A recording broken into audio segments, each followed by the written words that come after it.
whenever you have a meeting with Dillian Whyte, it's quite scary. Today was good. We were long overdue chat. Obviously, last year was just a crazy year for Dillian Whyte of ups and downs. 2 fights, the last one happening late on in the year. A good win against Oscar Rivas, but everything that came with it was, horrendous for Dillian Whyte and his career. Some people are going to pay the price for that. That's another story.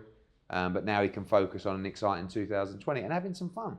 He tweeted the other day saying that he's ready to get violent again.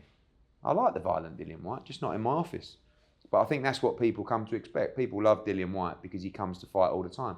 And I think sometimes things can happen that just take the wind out of you. And you can lose a little bit of that killer instinct and that spark. And I think that's back now. And he can enjoy himself and be that guy again in 2020. And today was not just about the next fight, but about mapping out the year. The famous 800 days with the WBC, making sure that we go back to Mauricio and get this set in stone about how is this working from here. Because it's all very well Dillian Whyte having the name and the credibility and the respect of fighting anyone, and he'll fight anyone, he's always in entertaining fights. He wants to be world heavyweight champion. That's the aim, that's why he's in the sport, and he deserves a shot at that. Well, it's not a fresh start, obviously, I was here the whole time, but now my mind is just clear. I'm focused. I think I'm even lighter now than I was in the night when I fought Marius Wack. I'm in a much better place. Everything, just the way I look, the way I speak, everything is different, Because it was a bad situation. It was hell, but now we're back. Now it's gonna get back to fighting. Who's still fighting next? I definitely want to knock him out. I said to my brother, I said, if I don't knock out the next person I fight, then it don't count. I said that to him straight away. I just want to get back and just start knocking people over again. And I think as well, when you was talking about being as violent as Dillian Whyte is, when you got a pink hoodie on, the guy means serious business. Do you know what I mean? You imagine if I wore that. You would have turned up today and you would have gone, no, what are you wearing? It's got to be insecure within yourself. Is it? That's Very nice. Of course, I'm very. I I know I can fight. You think you can fight. That's the difference. I know I can't fight. And I couldn't fight because I wouldn't wear one of them. Oh no, you've seen me in the gym. Yeah, I've seen you in the gym. We've got some footage that will probably never be released, which was, Saudi was a great trip, by the way, not just because AJ won, but he got back in the ring. We finally got the justice from UCAD. What he mean is his boyfriend won and he was over the moon. It was. No. Did you see look at his face in Joshua when he was like, and AJ won. No. But it's like that event was good, wasn't it? We were all based in a hotel. We got some footage, which was Frank Smith fighting Henry Baldwin from AJ's team. It was one of he reffed it. It was one of the funniest. I'll say 9 minutes. It was 6 minutes when it was probably shorter than that because I had to pull it short because both were about to have a cardiac arrest. It was just one of the funniest times. And we look back on that Saudi trip with fond memories because it ended a real tough year for him. I said to him earlier about the Oscar Rivas fight, I said you were 60%. You probably were more like 40% in that fight. What he had to go through that night, people won't really understand. And I feel like the public really get behind Dillian Whyte because he's one of those guys. If you know the Dillian Whyte story, when he started out his career, he was having to pay for himself to go on. He never got any leg ups. There was no GB team. There was no Olympic gold medal. There was no, it was just come from a background where I remember we were laughing earlier about how much he got for fight for the British title. Yeah. In fact, when I reminded him, he nearly strangled me. But that's good. That gives him that toughness because he remembers those days. There was always, the plan was always to get to world title level and get to this level. So, and we always worked together and said, listen, all right, cool. The money's a bit light, but I'll take the fight for the opportunity. And because I want to fight and prove to people that I'm at that level. So, that's what it was. That sometimes all my fights wasn't even about money. It was just win this fight, get to that level. So it was good. But that's what's good about dealing with you as a manager as well, with fighters, is that you realise the opportunity. Yeah. And he's prepared, he says to the fighter, listen, you've got to do, to be a standout fighter, to have commercial value, to have interest from the fans, to have interest from broadcasters, you've got to do something. It doesn't always have to be great, but significant. So we're talking about Riakporhe coming out, 11 fights now. He's beaten Sam Hyde, he's beaten Jack Massey, he's beaten Tommy McCarthy, which is an underrated win. He's beaten Billum Smith. You know, he's going at a great rate. And, you know, run. we're just talking about Simon Vallily against his other heavyweight charge, Fabio Wardley. We might do that in Newcastle. Yes, in Vallili's backyard. Good. Go and make a statement. That's the way you get recognised. That's the way you become a star. You gotta go and sometimes on the road. you've got to back yourself. You gotta go on you the know, road, and that's what I like about Reactport and a lot of his fighters is that they're prepared to jump in and take risks, just like he's done. I mean, he's taking risks fight after fight. He's mandatory. He's the interim world champion. Yeah, you know, we're talking about Andy Ruiz, we've made a big offer to this week. Alexander Povetkin, we're in negotiations with. You know, Luis Ortiz, we talked about earlier. Usyk, he wants to fight. These are not guys that other people What everyone would forget call is everyone said Luis Ortiz is this monster. Remember when he first signed to Matchroom? Yeah. Remember the conversation I said, I'll fight Luis Ortiz next, and they choose to fight Dave Allen instead of fighting me. Then everyone said, oh, I'll run away from Luis Ortiz. No, I've been trying to fight, I tried to fight Luis. Even this, when I fought Cesaro, I was trying to make the Luis Ortiz fight. Remember that December? Luis Ortiz didn't want it, you know. But people in boxing just talk There's a difference between, like, there's a fighter that I won't say his name, but he's not a heavyweight, he's a welterweight. He came out this week and he's like, yeah, I got offered this fight, I accepted it, but I never heard back. No, you got offered a fight, you asked for double what I offered you, and I never bothered calling you back. So you didn't accept the fight, you priced yourself out of the fight, which is a very easy thing to do. You know, and like I said about it, we made Andy Ruiz an offer. You know, it's a big 7-figure offer, but maybe he thinks it ain't the right money for him. He's entitled to do that, but it's a big fight for him to get back in the mix. Real risky fight for both. Because if Dillian loses to Andy Ruiz, his world title dreams are shattered. If Ruiz loses 2 on the bounce, he's not in a great position. But isn't that what you want? You know, that's what... He said if he loses £200. If he loses £200, no. Oh. If he loses twice, he ain't going to lose £200. Sorry. He'll still be over £100 though. Yeah. Any one of them that want it can get it. Anyone, you know, Andy Ruiz would be a good one, obviously. He's just had 2 great fights against Joshua. Fought Joseph Parker. But, you know, Povetkin's a great fighter. Olympic gold medalist, former world champion, only lost to Klitschko and Joshua. So, any one of those guys, you know, any one of those guys. Like, I had a meeting yesterday with Rob McCracken and Freddie Cunningham. I said, look, let's look at the division. Who do we want to fight? You know, we know we've got Pulev as one mandatory, Usyk as another mandatory. He wants the winner of Joshua Wilder against Fury. But who do we want to fight? The name that always comes up is Dillian Whyte. And sometimes, you know, the one thing that Dillian Whyte, I feel, must have, certainly in the next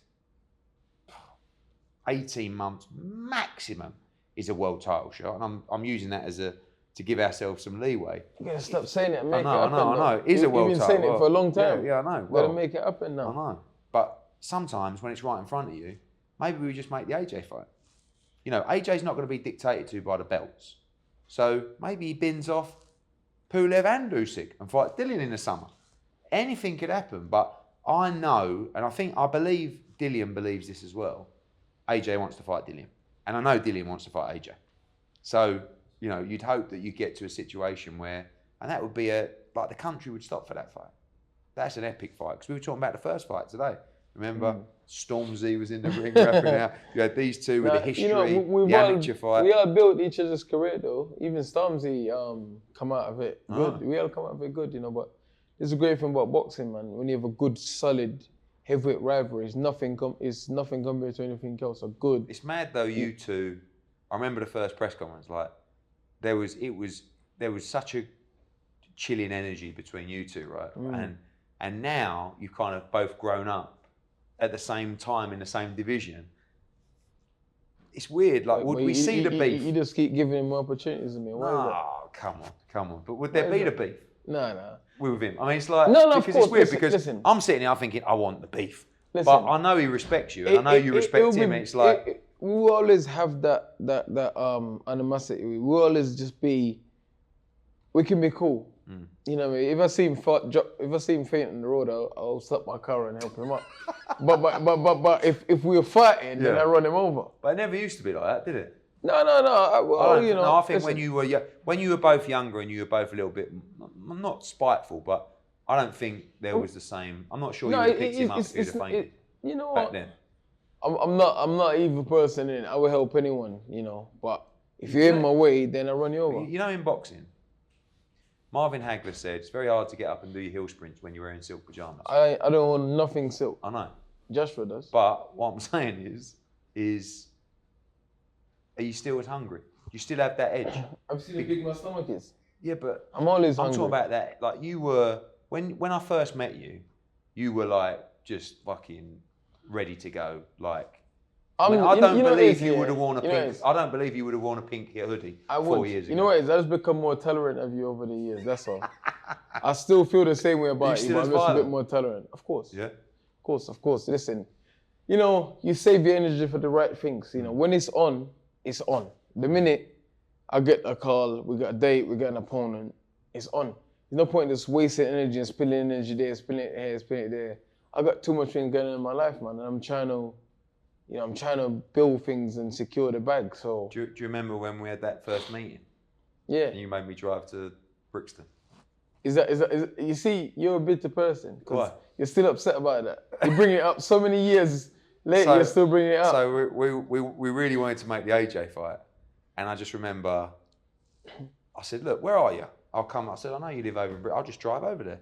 So I've driven over. We met in this pub, haven't we? Remember? And I was sitting in this beer garden. He was terrified. In the pub, right? And he's like an hour late, right? And I'm just sitting there on my own. And everyone's looking at me thinking, who is this geezer? I should have robbed you back then, actually. I think you probably did at the time. Oh, no. I probably should have robbed you then. I should have taken your watch, actually.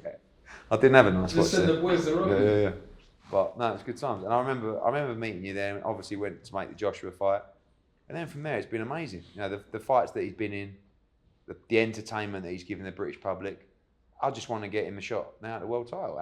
But also, at the same time, setting out a schedule to progress him as a fighter, to make sure he gets paid.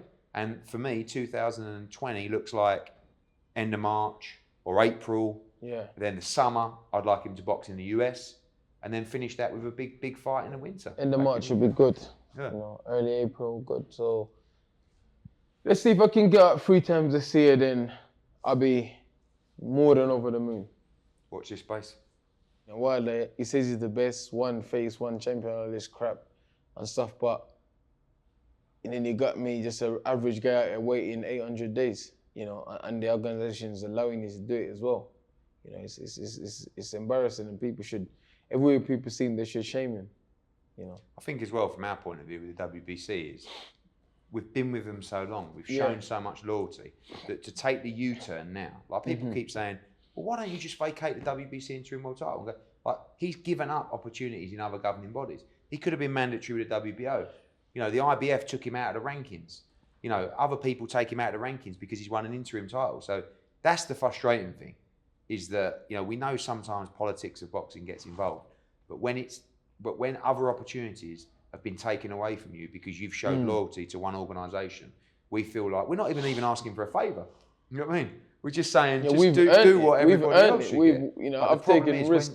When someone wants to protect a champion, you're not seeing the IBF and WBO now protecting Joshua. No. They're saying, you've got to fight Pulev. You've got to fight Usyk. They stripped Fury straight away as well. They stripped Fury. IBF stripped him straight away. So, and some things you agree with, but again, we're not after any favours. We just want to sit down, and part of this meeting was to say, I need to sit down with Richard Sullivan and say, show me the path, because this is getting ridiculous now. It's going to be over 1,000 days by the time Fury and Wilder fight the first time, and we understand they've got a rematch clause. So we just got to know what is happening for Dillian Whyte. Don't care about Wilder, don't care about Fury. What is happening with Dillian Whyte? Yeah. And he showed immense loyalty to the WBC, and all we asked is that we're respected.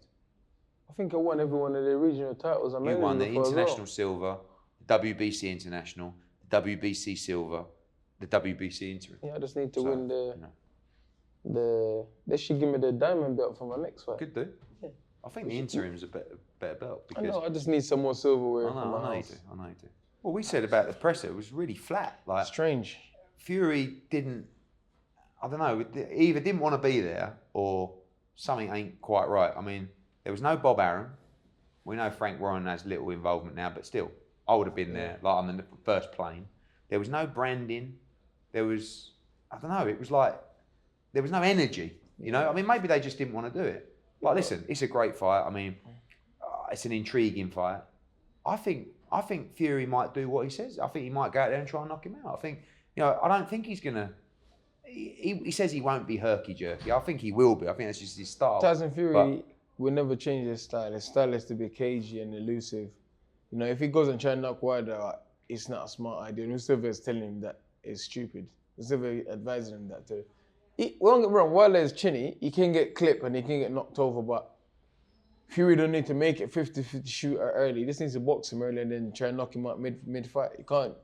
But Fury said a lot of things anyway. He says a lot of things I don't do a lot of what he says. He said, oh, I'll bang this guy out. I'm going to bang this guy out. And he can't bang anything out, you know. So let's see what happens. But don't you feel like, I felt like Wilder not doing the press conference for that fight was an advantage to Wilder originally.